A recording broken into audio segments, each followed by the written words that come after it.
Jesus is Lord.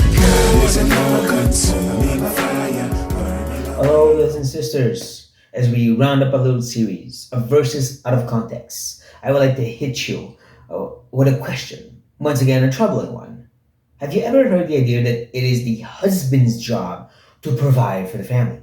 If you're a man, you're a husband, you need to bring home the bacon. That's what Paul told them. See, they usually base it on this little verse. But if anyone does not provide for his relatives, and especially for members of his household, he has denied the faith and is worse than an unbeliever. Husbands, provide for your families. Wait a second. Is Paul talking to husbands right now? Well, let's read the context and find out, shall we? See, if you just back up a little bit, it's in 1 Timothy chapter 5, and you read how Paul starts the chapter. Honor widows who are truly widows.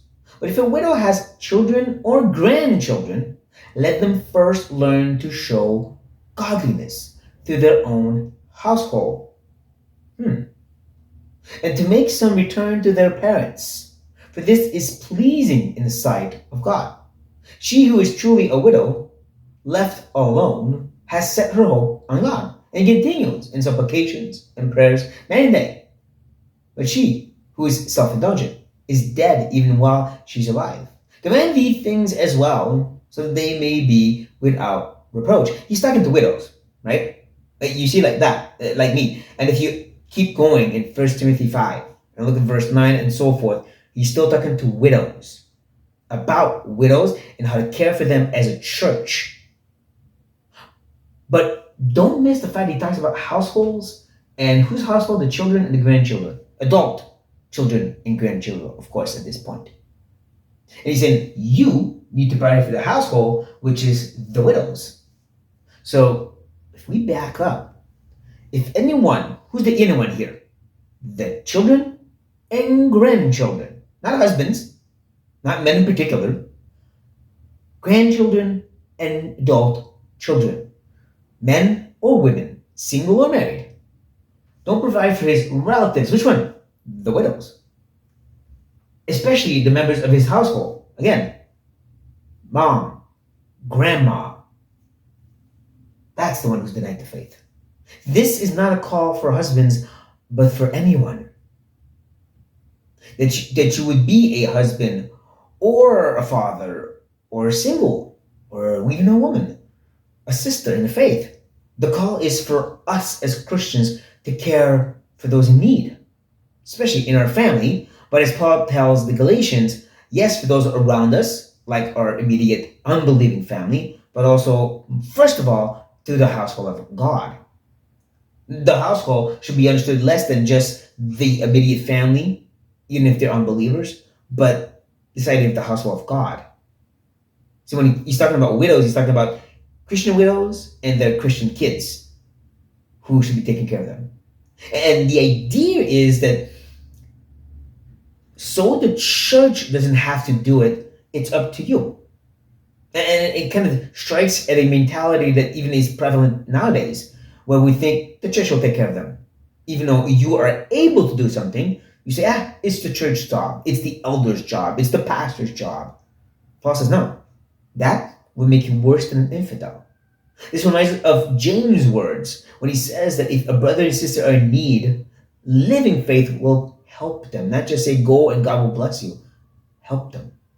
Again and again, the word of God, like in Romans 14 and 15, says that if you're strong, Galatians 6, if you're spiritual, if you're in a good position, emotionally, spiritually, financially, then you have a duty to care for those who are in need. Especially if God brings them in your life, or if they're part of your own household. Of course, because back then, widows were much in need. See, back then, when the husband died, the inheritance didn't go to the wife, but it went to the kids. And that's why he's saying, like, you got the inheritance, guys. You need to take care of your mom. So the church won't have to do it. Again, it really strikes at that. My point is not to attack anyone who may have thought that very verse and said, husbands, you need to work for the house. That was kind of mocking. I apologize. But that's not my point. So my point is, when you do that, you oversimplify and you lessen the impact of what this verse is supposed to do.